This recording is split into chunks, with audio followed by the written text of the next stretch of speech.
There's always a chance that, no matter how deserving a player is of getting some recognition, such a player may end up getting the snub by the system. Hi guys, welcome back to my YouTube channel. Before we get started with this video, if this is your first time visiting this channel, do not forget, subscribe. Click on that bell button to stay in touch with all the fun-filled and entertaining videos we share right here on this channel. No matter how disappointing it may seem, you just can't beat the system. Since there's already a laid out procedure on most selections for the All-Star game, it's clear that most times your most important choice for the award might be overlooked. Snubs happen all the time in sports, and most notably in basketball.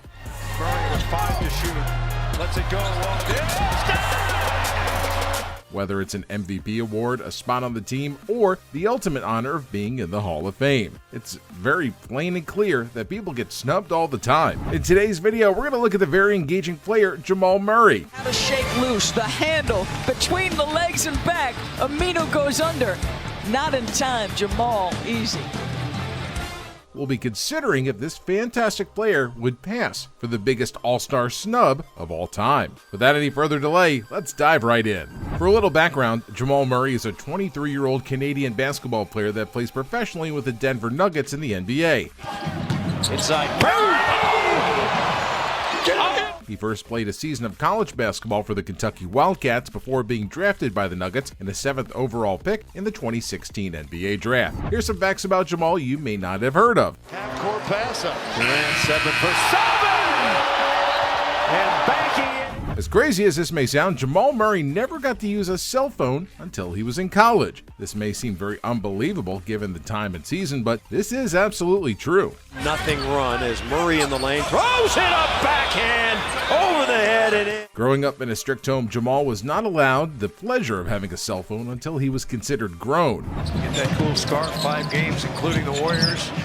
Murray, fall away.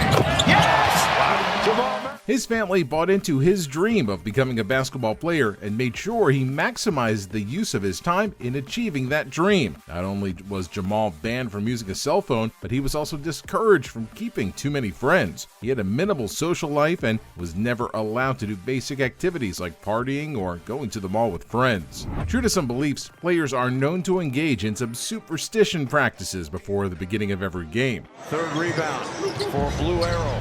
Over the top, Murray. Oh, the backhand layup. What a pass by Nicole. These superstitions vary from one player to another, with some being really more noticeable. The same could also be said of Murray. He's known to meditate before every single one of his games. Jamal Murray on the drive, and the one-hander is good for Murray and a timeout.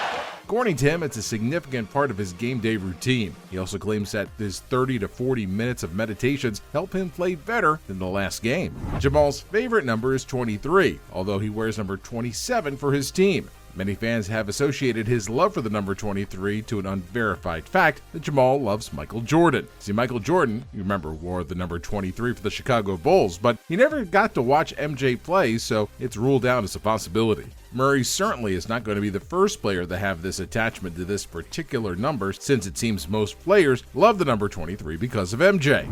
Here goes the dunk of the night, Jamal Murray.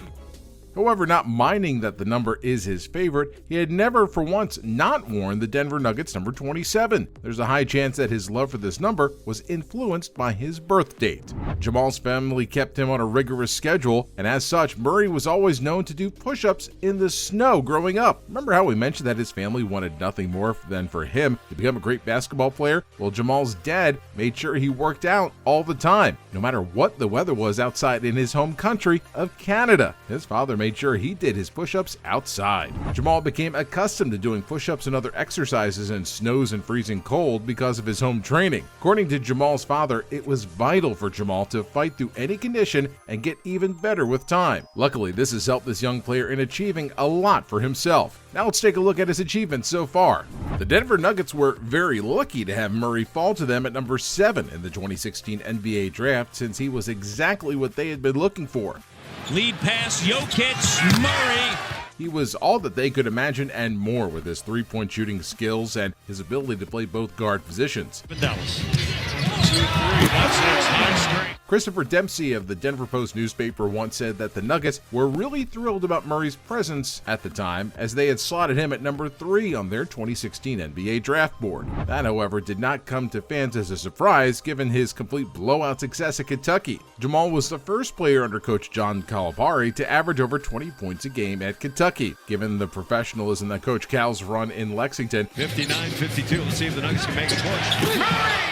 it was definitely a stunning achievement. Denver saw the potential in Murray. They were positive he was the ideal fit for their second-year point guard Emmanuel Mudiay. Jamal was considered by the team one of the best natural scorers present during the draft. They were confident he would thrive independently in a more ball-dominant role, even with Mudiay on the bench. Denver's head coach Mike Malone agreed that Jamal was a right point guard even before he got to Kentucky, although after the game at Kentucky, fans believe he was more of an off-the-ball player. However, Malone had gone ahead to announce during an ESPN telecast during Denver's Summer League opener that they were going to have Murray on the ball. Up and under, off the glass, and he puts it away. He'd further explained that he would also be off the ball and he was going to play a great deal throughout his rookie season. And true to his coach's expectations, Murray surprised all throughout the 5 Summer League games that he could really play. He averaged 19.6 points. Still, his incompetence was alarming at some point. Into Murray.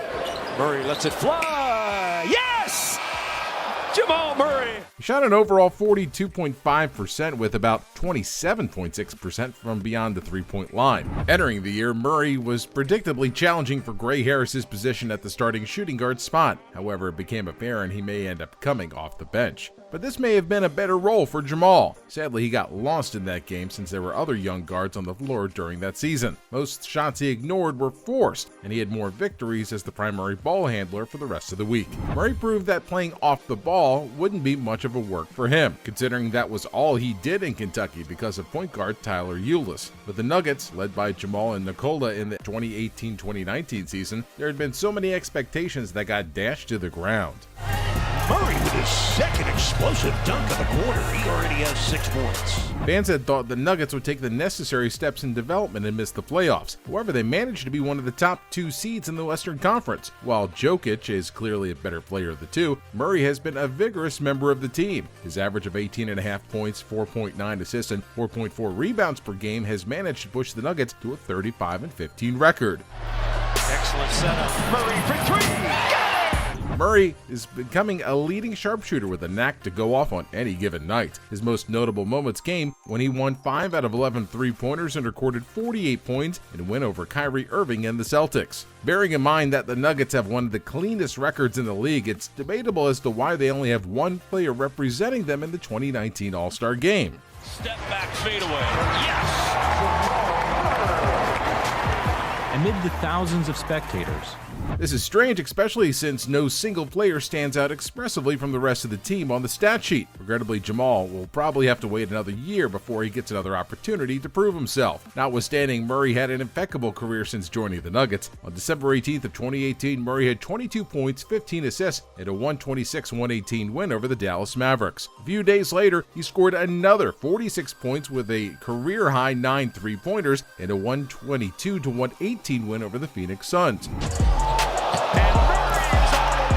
January 3rd of the next year, Jamal made 17 of his 36 points in the fourth quarter of the Nuggets' 117-113 win over the Sacramento Kings. 2 weeks after that, he scored 22 of his 25 points in the third quarter of the Nuggets' 135-105 win over the Chicago Bulls. Luck, however, ran out on him on the 6th day of February 2019. After missing 6 games with a sprained left ankle, Jamal averaged 19 points. Wearing number 7, Murray goes right by him.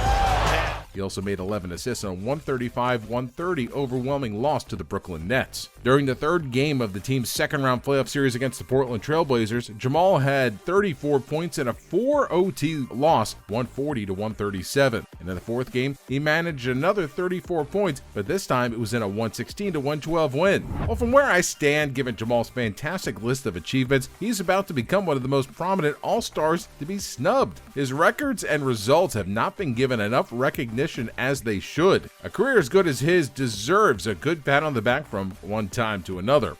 Murray. And Murray scores! First 2 points in the second half. You may have woke up the... However, it appears that his accomplishments may not be enough yet to get that mark of recognition. Anyway, guys, that's it for me today. If you have a different view on this, or you think there may be more substantial reasons as to why Jamal Murray is one of the biggest all-star snubs of all time, be sure to comment down below. I'll include that in subsequent videos. If you like the content of this video and you want to see more of it, be sure to give us a like. Don't forget to hit the subscribe button and hit that bell button. That's it for me, guys. I hope you have an excellent rest of your day. I'll see you in the next video.